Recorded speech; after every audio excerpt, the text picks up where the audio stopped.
오늘도 우리 하나님이 저와 여러분에게 복을 주시고 은혜 주시는 복된 주일 은혜 첫 시간 되실 먼저 주님의 이름으로 간절히 축원드립니다. 새 신년 감사 예배를 드린 것이 어제 같았는데 벌써 설 명절 주간이 되었습니다. 새해에는 여러분이 계획하고 생각한 것 이상의 더 많은 복을 누리는 여러분의 귀한 삶이 되길 먼저 주님의 이름으로 간절히 축원드립니다. 사람들은 새해를 맞이할 때마다 빼먹지 않는 것이 있습니다. 새해 인사가 그렇고요. 또 새해 떡국을 먹는 일도 그렇습니다. 하지만 새해 인사나 떡국을 먹는 일은 안 하는 사람들도 종종 있습니다. 하지만 새해 결심만큼은 아무리 바빠도 누구나 그 마음에 다짐하는 그 모습을 보게 됩니다. 사람들은 새해를 맞이하며 새로운 결심으로 지난날과 다른 출발을 다짐하기 때문입니다. 미국의 팻 맥라건이라는 맥라건 컨설팅의 이 회사의 최고 경영자가 한 권의 책을 오래전 출간했습니다. 그런데 책 제목이 바보들은 항상 결심만 한다라는 책입니다. 행동 없이 결심만 하는 사람들을 보면서 이 맥라건은요 그냥 바보라고 그렇게 말했습니다. 분명 결심도 중요하지만은 결심보다 중요한 것이 바로 노력이기 때문입니다. 그럼에도 많은 사람들은 그저 결심만 할 때가 많이 있습니다. 새해마다 금연을 결심하고 자기 개발을 위한 결심을 합니다. 또 자기 자신의 건강을 위해 다양한 결심을 하기도 합니다. 하지만 문제는 그냥 결심으로 끝날 때가 많이 있더라는 것입니다. 여러분, 이것은요 세상 사람만의 이야기가 아닙니다. 우리 신앙인들도 마찬가지일 때가 많습니다. 새해에는 더 예배의 삶을 살아가고 성경을 보고 또 헌신과 우리 하나님 앞에 충성의 삶을 다짐하는 다양한 결심을 합니다. 하지만 조금 지나면은 작심삼일이 되어버립니다. 여러분, 만약 우리도요 결심만 하고 서원만 한다면은 사실 또 다른 바보의 모습이 될 것입니다. 더욱이 믿음의 사람들의 결심은요 세상 사람들과는 그 모습이 다릅니다. 세상 사람들은 막연하게 자신의 욕심이나 욕망을 위해 결심하는 것입니다. 하지만 성도의 결심은 내가 먼저 기도하고 그 기도에 따른 하나님이 주신 거룩한 꿈을 우리는 이루기 위해 결심하는 것입니다. 그래서 성도의 결심은요 세상과 다르게 주님이 인도하신 그 목적을 바라보며 그리고 주님의 그 도우심으로 달려가는 것입니다. 여러분, 먼저 이 시간에 새롭게 시작하는 이 순간을 통해서 여러분의 결심이 거룩한 하나님의 나라를 세워가는 복된 결심이 되길 축원드립니다. 오늘 본문은요 다윗의 시입니다. 신학자들은 본문의 시가 다윗의 노년의 자기의 인생을 돌아보면서 지었던 시일 거라고 그렇게 유추하기도 합니다. 다윗은 인생을 돌아보며 악인과 의인의 삶을 비교합니다. 때로는 악인의 삶이 의인보다 더 잘 되는 것 같고 복을 누리는 것 같았습니다. 하지만 결국 인생의 마지막 순간은 의인이 복을 누리는 삶이 되더라는 것입니다. 그래서 다윗은 복을 누리는 그 비결이 바로 하나님 앞에서 의인으로서 살아갈 때라고 말씀하고 있습니다. 이를 위해 하나님 앞에서 거룩한 결단과 서원으로 살아갈 것을 오늘 우리에게 말씀하고 있는 것입니다. 여러분, 우리도요 거룩한 결심을 통해서 하나님의 복된 인생이 되어야 함을 말씀하고 계십니다. 우리의 인생 가운데 내 삶이 어제와 다른 더 나은 삶을 누리길 원한다면은 주님을 향한 거룩한 결심을 우리는 세울 수 있어야 하는 것입니다.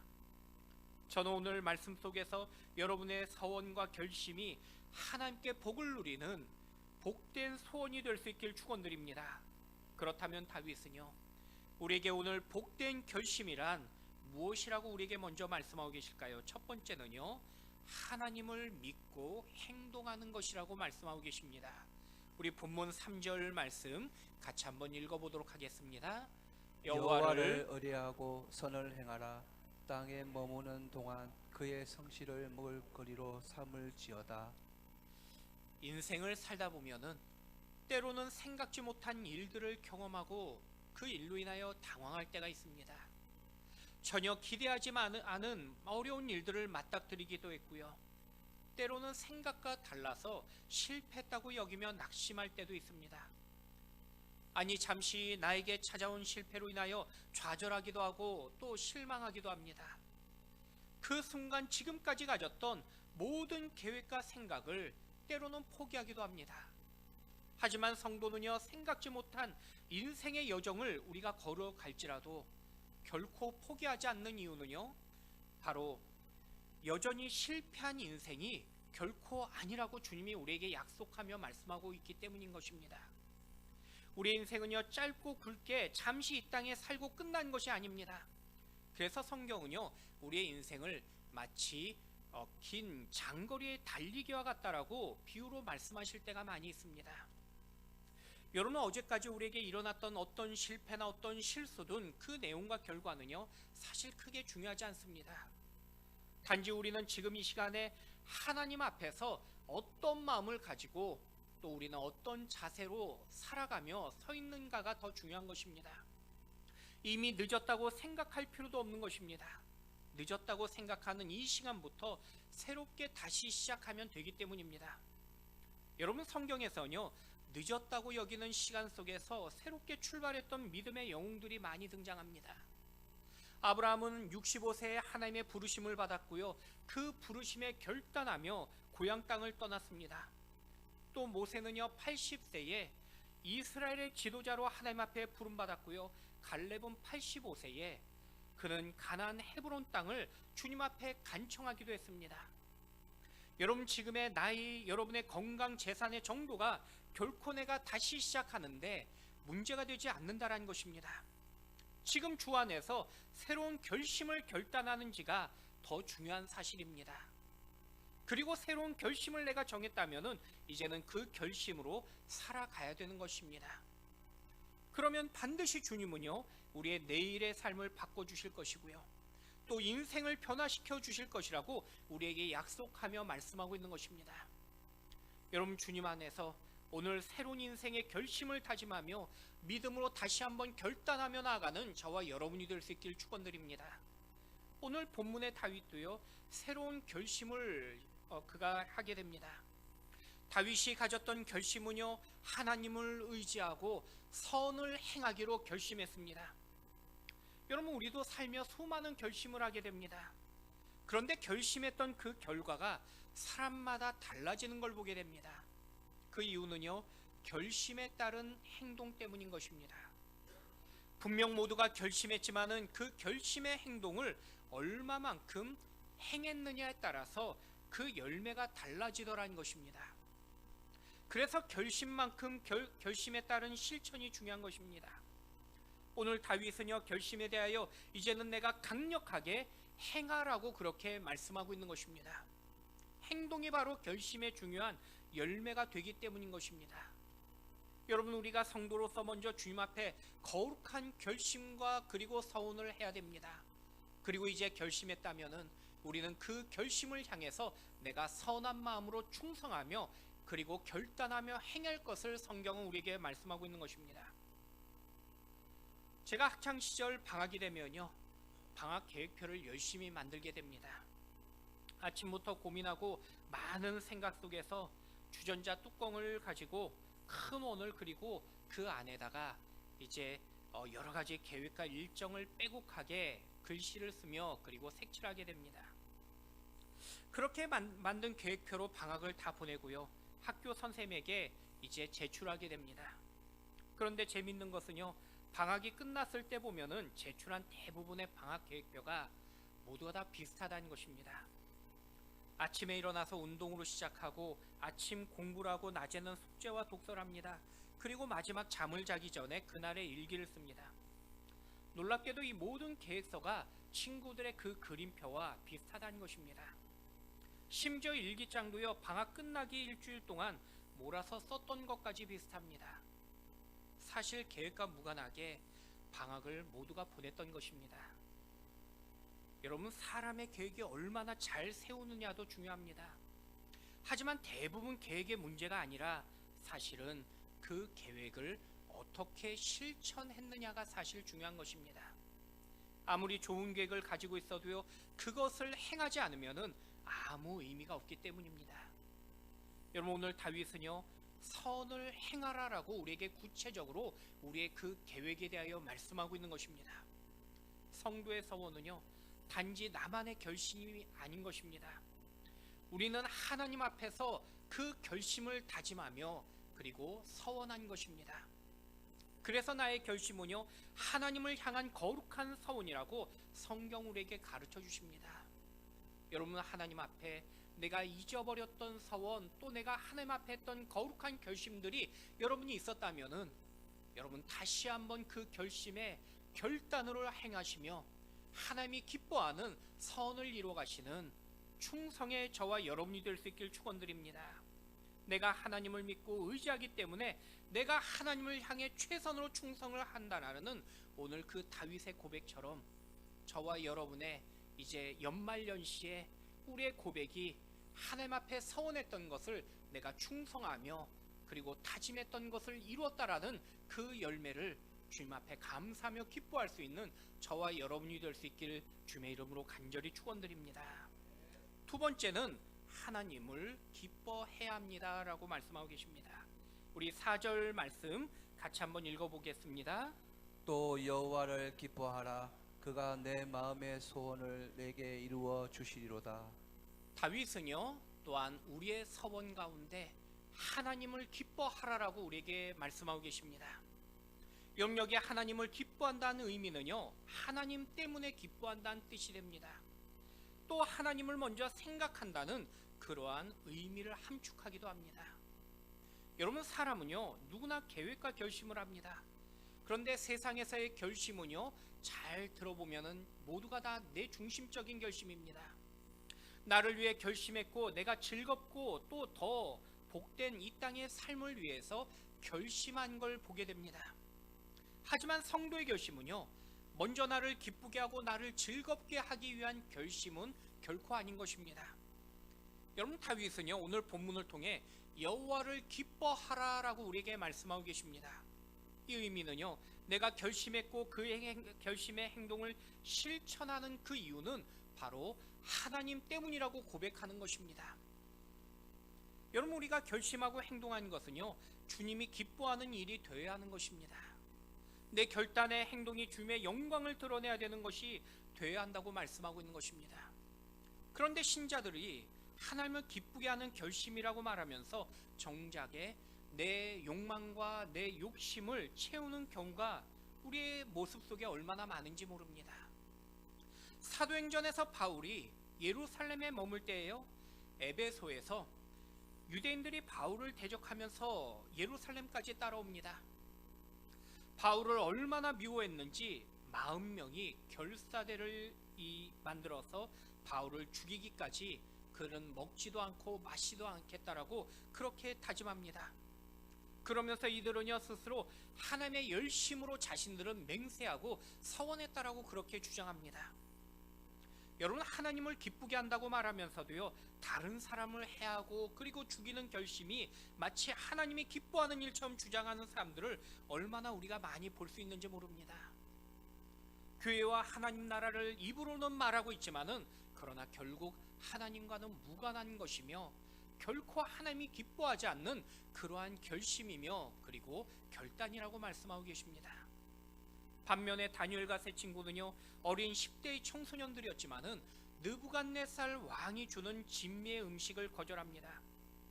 성경은요 그것을 향해 뜻을 정하고 우상의 제물을 먹지 않고 하나님을 기쁘게 하기로 결심했다고 성경은 기록하고 있습니다. 하나님은요 그들의 거룩한 결심을 기뻐하셨고 환관장에게 돕도록 은혜를 베푸십니다. 여러분, 우리의 결심이 내 욕심과 나를 위한 결심을 마치 하나님의 영광을 위한 결심이라고 우리가 포장하며 그리고 우리가 결단할 때도 있더라는 것입니다. 하지만 성경은요 내 결심을 통해서 하나님이 기뻐하시는지를 돌아보라고 말씀하고 있습니다. 내가 결심하고 서운한 것을 통해서 하나님의 영광이 되어지며 교회와 그리고 하나님 나라의 유익이 되는지를 우리에게 묻고 있는 것입니다. 여러분, 성도의 결심의 그 중심에는요 바로 하나님이 있어야 한다고 우리에게 말씀하고 있는 것입니다. 그리고 하나님이 기뻐하셔야 되는 것입니다. 여러분의 결심과 사원이 주님을 기뻐하는 복된 결심이 될 수 있길 축원드립니다. 여러분, 우리는요, 하나님이 주시는 어떤 물질 때문에 하나님이 좋은 것이 아닙니다. 또 하나님이 주시는 명예와 권력, 세상의 어떤 도구들 때문에 하나님이 결코 좋은 것이 아니라는 것입니다. 우리는요, 안 주셔도 감사한 것이고요, 주시면 더 감사하는 것입니다. 우리 기쁨에 하나님의 그 근원이 바로 하나님이 먼저 되심을 우리가 고백하는 것입니다. 그래서 하박국 선자도요, 우리에게 이렇게 고백합니다. 하박국서 3장 17절과 18절 말씀 같이 한번 읽어보도록 하겠습니다. 비록 무화과 나무가 무성하지 못하며 포도나무에 열매가 없으며 감람나무에 소출이 없으며 밭에 먹을 것이 없으며 우리의 양이 없으며 외양간에 소가 없을지라도 나는 여호와로 말미암아 즐거워하며 나의 구원의 하나님으로 말미암아 기뻐하리로다. 여러분, 우리가 이 본문의 말씀을 보면요, 2600년 전에 하박국의 고백이 사실 잘 공감은 가지 않을 것입니다. 그래서 제가 묵상하면서 오늘 우리의 현실로 한번 이 말씀을 고쳐봤습니다. 학생들은 열심히 공부했지만은 그의 대학에 떨어집니다. 청년들은 대학을 졸업했음에도 취직이 당장 되지 않고 결혼할 나이가 지났지만 결혼할 사람이 없습니다. 직장에서는 성실하게 일했지만은 오히려 눈치 보고 일하지 않았던 사람만 승진하고, 사업은 내가 정직하게 일했지만은 오히려 손해보고 망하기 직전입니다. 베풀고 선행했더니 오히려 사람들은 나를 향해 조롱합니다. 누가 봐도 열불날 상황에서 하박국 선자는 나는 여호와로 말미암아 즐거워하며 나의 구원의 하나님으로 말미암아 기뻐하리로다라고 그럼에도 불구하고 이렇게 고백했던 것입니다. 여러분, 그리스도인이 어려운 이유는요, 세상을 초월하는 사람이기 때문이라는 것입니다. 불신자들은요, 그래서 세상을 초월한 사람을 도인이라고 그렇게 말합니다. 하지만 성경에서 세상을 초월한 사람을 그리스도인이라고 그렇게 이야기하는 것입니다. 여러분, 세상을 초월할 수 있는 그 이유는요, 우리가 도를 많이 닦았기 때문이 아니라는 것입니다.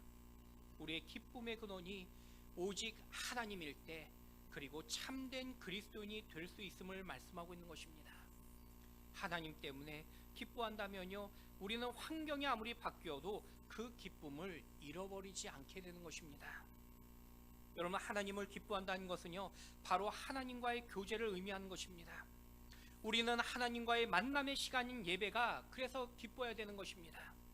또 하나님과 대화하는 이 기도가 기뻐야 되는 것이고요, 하나님을 찬송하는 찬양으로 인하여 우리는 기쁨이 가득해야 됩니다. 여러분, 하나님 때문에 여러분의 인생이 참된 기쁨 안에 있을 수 있길 축원드립니다. 하나님을 기뻐하며 하나님은요, 우리에게 또한 특별한 은혜를 베풀어 주신다고 말씀하고 계십니다. 바로 우리가 읽었던 본문 4절 후반에 보니까요, 그가 내 마음의 소원을 내게 이루어 주시겠다라고 약속하며 말씀하고 있기 때문입니다. 여러분, 세상에서요, 소원 없는 사람은 아무도 없을 것입니다. 그런데 여러분의 소원이 이루어지기를 원하신다면은 먼저 우리가 그 정답을 알아야 되는데, 성경은 그 답이 오직 하나님을 기쁘게 하는 것이라고 말씀하고 계신 것입니다. 여러분, 하나님을 기쁘게 하면요, 하나님께서 분명 여러분의 그 소원, 그 결심한 서원을 이루어 주시고 그리고 복되게 하시겠다고 약속하며 말씀하고 있는 것입니다. 여러분, 내가 세우는 계획과 결심도 중요하지만요, 그 결심이 열매를 맺는 비결이 있다면은 바로 하나님을 기쁘게 하는 것이라고 오늘 우리에게 다윗은 말씀하고 있는 것입니다. 하나님을 기쁘게 함으로 여러분, 이 한 해에 축복의 주인공이 바로 여러분이 될 수 있기를 주님의 이름으로 간절히 축원드립니다. 마지막 세 번째는요, 하나님께 맡겨야 한다라고 말씀하고 계십니다. 우리 마지막 5절 말씀 같이 한번 읽어보도록 하겠습니다. 내 길을 여호와께 맡기라. 그를 의지하면 그가 이루시고. 여러분, 하나님은요, 우리의 인생의 그 길을 발걸음을 맡기라라고 말씀하고 계십니다. 여러분, 본문의 길이란 말은요, 우리의 장래 또는 미래를 의미하는 것입니다. 사람들이 미래가 불안하기 때문에 보험에 드는 걸 보게 됩니다. 만약에 미래가 불확실하다면요, 확실하다면은 굳이 보험에 가입할 사람은 아무도 없을 것입니다. 인생의 미래가 불확실하고 내가 불안하다고 여길수록 이 잘 되는 그러한 사업 중에 하나가 보험이라고 그렇게 말합니다. 인생의 미래가 그만큼 불투명하기 때문에 사람들은 보험을 찾고 보험을 드는 것입니다. 제가 미국에서 공부할 때 보니까요, 쌍둥이 보험이라는 것이 있습니다. 만약에 내가 임신을 했는데 계획이 없던 쌍둥이를 갑자기 임신하게 되면은 그 보험회사에서 약관에 따라 보상해 주는 것입니다. 이처럼요, 보험은요, 그 계획이나 내가 생각하지 못한 일을 이룰 때에 그에 대한 보상을 해주는 것입니다. 하지만 미래를 위해 많은 보험을 드는 것보다 더 중요한 보험을 오늘 성경 우리에게 말씀하고 계십니다. 바로 하나님 앞에 내 생명을 맡기는 거라고 말씀하고 계십니다. 여러분, 하나님은요, 내 인생의 전문가가 되십니다. 마치 환자는 질병의 전문가인 의사에게 가고 건축은 건축 설계사에게 찾아가듯이 우리의 미래를 알고 계시며 우리의 미래를 인도하시는 그 하나님 앞에 내 인생을 맡길 수 있어야 하는 것입니다. 여러분, 왜 우리가 하나님 앞에 나를 맡겨야 하냐면요, 우리가 아무리 생각하고 계획할지라도요, 내 삶을 이루시는 분은 우리 하나님이라고 우리에게 말씀하고 계신 것입니다. 그러므로 하나님을 믿고 맡기는 인생이 바로 복된 인생이며, 그리고 그 인생이 바로 형통한 인생이라고 말씀하십니다. 여러분, 하나님 앞에 인생을 맡기면요, 아무리 세상이 변하고 흔들릴지라도 그 인생은요, 흔들리지 않게 됩니다. 다윗의 인생이 그랬습니다. 다윗의 삶은요, 누구보다 요동치며 흔들릴 수밖에 없는 인생이었습니다. 어린 시절 다윗은요, 아버지에게 인정받지 못했습니다. 사무엘 선자가 어느 날 이새의 아들 가운데 왕의 기름을 붓겠다고 모든 아들을 불러오라고 말합니다. 그런데 아버지 이새는요, 다윗만 제외하고 모든 형제들을 다 불러 모읍니다. 그만큼 아버지 이새에게 인정받지 못했습니다. 아니, 결혼해서요, 자신의 장인이며 왕이었던 사울에게 미움과 시기를 받았습니다. 다윗이 장성하여 아버지가 되었을 때는요, 자신의 아들들이 서로 죽이면서 아버지의 왕자를 빼앗기 위해서 아버지를 배신한 걸 경험하기도 했습니다. 이처럼 모든 여건의 삶은 다윗의 마음을 흔드는 그런 상황이었습니다. 하지만 다윗은요, 그 믿음이 조금도 흔들리지 않았는데 그 이유는 오늘 그는 본문에서 하나님 앞에 자신의 인생을 맡겼기 때문이라고 말씀하고 있는 것입니다. 자신의 삶이 흔들릴 수밖에 없는 그러한 삶의 환경이 자신에게 주어졌지만은 내가 하나님께 내 인생을 맡기고 내 삶을 의지했더니 그는 요동치 않는 인생이 되었다라고 고백하고 있는 것입니다. 여러분, 우리의 삶이 때로는 내 생각과 전혀 다른 길을 가고 있을 때가 있습니다. 그럼에도 내가 흔들리지 않는 그 비결은 하나님을 믿고 내 삶을 맡길 때에 우리는 요동치지 않는 그러한 인생이 될 것을 말씀하고 계십니다. 여러분, 우리의 삶 가운데 내 인생을 하나님 앞에 맡김으로 인하여 가장 좋은 길로 인도하시는 그 하나님을 또 경험하시고 또 여러분의 그 삶이 복된 삶이 되시기를 주님의 이름으로 간절히 축원드립니다. 여러분, 우리는요, 하나님 앞에 우리의 미래를 맡겨야 되는 것이고요, 우리의 모든 일을 맡길 수 있어야 하는 것입니다. 여러분의 개인적인 일, 사업, 직장, 가정, 자녀의 모든 문제들을 하나님 앞에 맡길 수 있어야 한다고 말씀하고 있는 것입니다. 그러면 그 모든 일을 하나님은 친히 이루어 주실 뿐만 아니라 우리를 가장 좋은 길로 우리를 인도하실 것이라고 약속하며 말씀하고 계십니다. 여러분, 아무리 내 힘과 속으로 그리고 내 노력으로 안 될 때가 많지만요, 하나님께 맡기면은 하나님은 가장 좋은 길로 우리를 인도해 주십니다. 여러분은 하나님께 내 인생의 계획을 맡기시고 하나님께서 내 인생을 가장 좋은 열매로 이끄심을 믿음으로 고백하며 지금의 어떤 주어진 상황과 환경 속에서 승리하며 전진해 나가시는 저와 여러분 될 수 있기를 우리 주님의 이름으로 간절히 축원드립니다. 하나님은요, 분명 가장 좋은 길로 저와 여러분을 인도해 주십니다. 다윗은 하나님께 인생을 맡겼을 때 그 축복을 결론적으로 이렇게 고백합니다. 우리 6절 말씀 같이 읽겠습니다. 내 의를 빛같이 나타내시며 내 공의를 정오의 빛같이 하시리로다. 여러분, 하나님께 맡긴 인생을 하나님은요 빛과 같이 밝혀주신다고 약속하십니다. 누구보다 눈부신 인생으로 빛나게 하시겠다고 약속하신 것입니다. 여러분 인생이 내가 지금까지 어둡고 우울하고 외로웠던 인생이라면은 여러분의 인생을 하나님 앞에 맡길 수 있는 여러분이 되길 축원드립니다. 내 인생을 맡기기만 하면요 그 결과는 눈부신 인생이 된다고 약속하십니다. 여러분 주님 때문에 여러분의 인생이 어제보다 더 기뻐하고 어제보다 더 밝으며 행복한 이 복된 하루의 시작, 이 한 주간의 새로운 출발이 되기를 우리 주님의 이름으로 간절히 축원드립니다. 말씀을 맺겠습니다. 어떤 분이 이런 글을 썼습니다. 새해가 되풀이되는 까닭은 새로워지라는 것이요 생일이 반복되는 이유는 잊고 산 은혜를 생각하라는 의미입니다. 사람들은요 늘 신년 새해를 맞이하며 새로운 결심을 가진다고 말합니다. 그래서 새해가 되면요 늘 새롭다라고 그렇게 고백합니다. 그런데 미국이나 유럽 사람들은요 오직 한 번의 새해밖에 없습니다. 하지만 우리는요 독특하게도 새해를 2번 맞이합니다. 바로 신정과 설날입니다. 저는 하나님께서 우리에게 새해를 2번 주신 이유는 다른 민족보다 한 번 더 주신 은혜의 보너스라고 여깁니다. 잊어버리고 포기했고 그 새로운 마음을 다시 믿음으로 추스리라는 하나님의 은혜의 보너스라는 것입니다. 여러분 하나님은요 우리에게 다시 한번 은혜로 새롭게 입으라고 말씀하십니다. 우리에게 분명 은혜가 임하면요 우리의 삶은 달라진다고 약속하십니다. 하나님이 기뻐하는 삶을 살아갈 용기와 힘을 얻을 수 있기 때문입니다. 여러분 이번 명절을 맞이하며 하나님이 기뻐하는 믿음의 결단을 통해서 올 한 해 하나님의 복의 풍성한 은혜가 풍성한 저와 여러분의 귀한 삶, 귀한 시간들이 될 수 있기를 다시 한번 주님의 이름으로 간절히